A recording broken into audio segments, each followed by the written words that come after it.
राहुल गांधी से पूछताछ को लेकर जानकारी यह है कि ईडी की पूछताछ अभी खत्म नहीं हुई है और शुक्रवार को एक बार फिर से ईडी राहुल गांधी से पूछताछ करेगी। बुधवार को राहुल से 8 घंटे की पूछताछ हुई थी। राहुल से कंपनी के लेन देन पर सवाल पूछे गए थे। राहुल ने कहा कंपनी के लेन देन की जानकारी नहीं उनको। कोषाध्यक्ष मोतीलाल वोरा ये काम संभालते थे, ये काम देखते थे। राहुल गांधी से ईडी फिर पूछताछ करेगी। शुक्रवार को यानी कल ईडी के सवाल जवाब फिर से होंगे। बुधवार को यानी कि कल 8 घंटे सवाल जवाब रहे राहुल गांधी के साथ। राहुल से कंपनी के लेन देन पर कई सवाल पूछे। राहुल ने कहा कंपनी के लेन देन की जानकारी उनको नहीं, ये जानकारी कोषाध्यक्ष मोतीलाल वोरा को। मोतीलाल वोरा ये काम संभालते थे।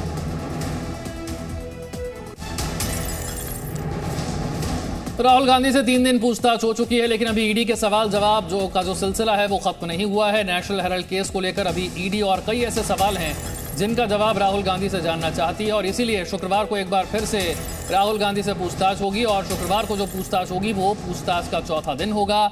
इससे पहले 3 दिन तक पूछताछ हो चुकी है। कंपनी के लेन देन को लेकर सवाल किए गए हैं और राहुल गांधी ने कहा है कि उन्हें कंपनी के लेन देन को लेकर जानकारी नहीं है।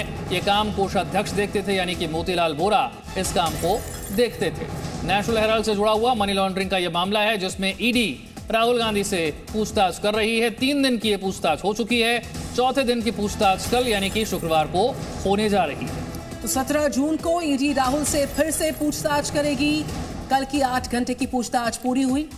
इस दौरान राहुल से कंपनी के लेन देन पर कई सवाल पूछे गए। तो राहुल से पूछताछ तीसरे दिन यानी कल जो 8 घंटे की पूछताछ थी, कंपनी के ट्रांजैक्शन के बारे में क्या जानकारी है आपके पास, ये सवाल पूछा गया।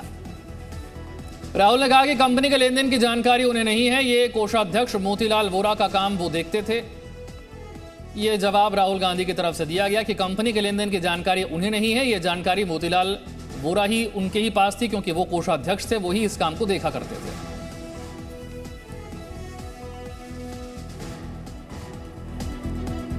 तो तीसरे दिन की बातचीत में क्या सवाल पूछे गए वो हम रवि त्रिपाठी और जानकारी के साथ हमारे साथ जुड़ गए। रवि, अभी सवालों की फहरिस्त जो है, जो लिस्ट है, उसमें सवाल खत्म नहीं हुए हैं। 3 दिन पूछताछ हो चुकी है। चौथे दिन शुक्रवार को एक बार फिर पूछताछ होगी।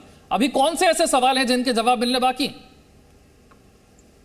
देखिए, तमाम सारे जो सवाल हैं वो ईडी पूछेगा क्योंकि जो डिक्लेरेशन दिया गया है, कोर्ट में भी जो सफाई दी गई थी कांग्रेस पार्टी की तरफ से, जो एजेएल को लेकर हो चाहे फिर यंग इंडिया को लेकर हो, लेकिन सबसे बड़ी बात यह है कि जिस तरह से खबर आ रही है कि राहुल गांधी ने मोतीलाल वोरा का नाम लिया। मोतीलाल वोरा आप जानते हैं उनका देहांत हो चुका है। लंबे समय तक ट्रेजरार रहे वो, और उन्हीं के दौर में जब वो ट्रेजरार रहे तो ये सारी चीजें हुई थी। हालांकि बिना गांधी परिवार के सहमति के ये चीजें नहीं हुई होंगी, लेकिन सवाल यही मेन जो सवाल जाके अटक रहा था कि 1 करोड़ का जो लोन दिया गया उसके एवज में 1 लाख का जो रिश्वत दिया गया वो कहाँ दिया गया, किसके खाते में गया, और कहीं ना कहीं वहीं आके बात अटक रही है। तो राहुल गांधी से ये जानना चाहता है, एक तरह कहा जाए ईडी, की आखिर ट्रांजैक्शन कहाँ हुआ। 1 करोड़ का जो ट्रांजैक्शन है, जो कहा जा रहा है कि उसमें 70 लाख रुपया पत्रकारों को देना था, जो अखबार जो है उसको उसके पत्रकार को देना था, और साथ साथ 20 लाख रुपया बिजली का बिल हो गया, इनकम टैक्स हो गया, तमाम सारी चीजों में जो सफाई आप देख रहे हैं डेली रणदीप सुरजेवाला दे रहे हैं। तो ये सारे जवाब यहाँ तो दिए जा रहे हैं, लेकिन राहुल गांधी को क्या इन सवालों के जवाब देना आता है या दे पा रहे हैं, नहीं दे पा रहे, क्योंकि उनकी जानकारी में है या नहीं है, ये भी बड़ी बात है।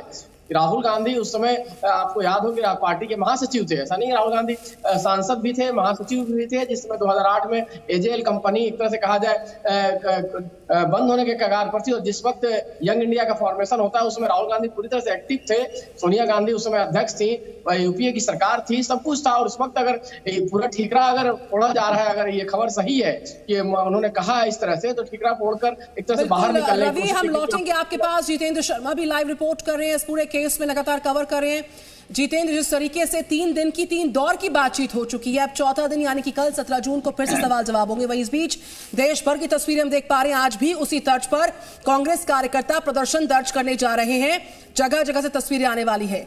क्या अपडेट उसको लेकर, और साथ ही साथ कल किस तरह से सवाल जवाबों की एक लंबी फहरिस्त राहुल के सामने हो सकती है। ट्रांजैक्शंस को लेकर एक पॉइंट जो है वो अटका हुआ, उन्होंने मोतीलाल वोरा का नाम लेकर मामला जो है समेटने की कोशिश की है। देखिए, ईडी की जो पूछताछ हो रही है राहुल गांधी से वो लंबी चलने वाली है, क्योंकि जिस तरह से राहुल गांधी जवाब दे रहे हैं उससे वो संतुष्ट नहीं है, और साथ ही साथ राहुल गांधी बहुत धीरे से जवाब दे रहे हैं। यानी कि अगर मैं बात करूं तो जो सवेरे अगर राहुल गांधी आते हैं और रात के 11 बजे तक निकलते हैं तो इसको ऐसा लगता है कि काफी लंबी पूछताछ हो रही है, लेकिन अगर हम देखें पूछताछ का दौर तो मात्र 3 से 4 घंटे का रह रहा है। क्योंकि जब भी पूछताछ होती है, जो सवाल जवाब लिखने के लिए कहा जाता है, क्योंकि ईडी का एक प्रोसेस होता है। ईडी जब भी किसी आरोपी को पूछताछ के लिए बुलाती है तो पीएमएलए एक्ट 50 के तहत आरोपी से खुद लिखने के लिए कहती है। वो बयान एक तरह से कह सकते हैं कि मजिस्ट्रेट के सामने दिए गए बयान की तरह मान्यता रखते हैं, यानी कि उसको कहीं पर चैलेंज नहीं किया जा सकता। और यही वजह है कि ईडी जब भी किसी आरोपी को बुलाती है तो शपथ पत्र पे बयान लेती है, यानी कि जब भी कोई भी बयान अगर दिया जाएगा आरोपी की तरफ से तो उसकी जिम्मेवारी बयान देने वाले की ही होगी, किसी अधिकारी की नहीं होगी। इसके अलावा ईडी और फौरी तौर पर, क्योंकि नजर रखने के लिए राहुल गांधी का मामला है, इस पूरे बयान की ऑडियो वीडियो रिकॉर्डिंग कर रही है, ताकि बाद में कहीं ऐसी कोई आरोप ना लगे कि जबरदस्ती बयान लिया गया या किसी तरह से डराने धमकाने की बात को लेकर किया है। तो जो पूरा जो समय है, और उसके साथ ही जब बयान दे रहे हैं वो लिख करके दे रहे हैं तो उसको क्रॉस चेक कर रहे हैं, यानी कि बार बार जब लिखा है उसको बार बार देखते हैं, फिर उसके बाद फिर से उसमें कटिंग करते हैं, फिर उसके बाद लिखते हैं। तो यानी कि अगर मैं कहूं तो जो पूछताछ का जो सिलसिला लगता है कि काफी लंबा है, लेकिन असल में वो 3-4 घंटे ही पूछताछ हो पाती है, और उसके बाद वो अपनी ही गलतियों को सुधारने में ज्यादा समय व्यतीत करते हैं। और यही वजह है कि ये 3 दिन तक पूछताछ चली है और फिर से शुक्रवार को पूछताछ के लिए बुलाया गया है। बहुत सारे सवाल ऐसे हैं जिनके अभी भी राहुल गांधी को जवाब देने हैं, क्योंकि अभी तक जवाब नहीं दिए गए हैं। हालांकि वो टालने की कोशिश ज्यादा करते हुए नजर आ रहे हैं, जैसे कि मोतीलाल वोरा का नाम ले लिया, क्योंकि ये सबको पता है, और राहुल गांधी ने भी इसी तरह से ये बात को टालने की कोशिश की कि मोतीलाल वोरा पार्टी के लंबे समय तक कोषाध्यक्ष रहे हैं, यानी कि उसी के समय कांग्रेस पार्टी की तरफ से एजेएल को 90 करोड़ का लंबे समय में जो लोन दिया गया था वो दिया गया था। Presenting B News app available on Google Play and App Store. Download it now.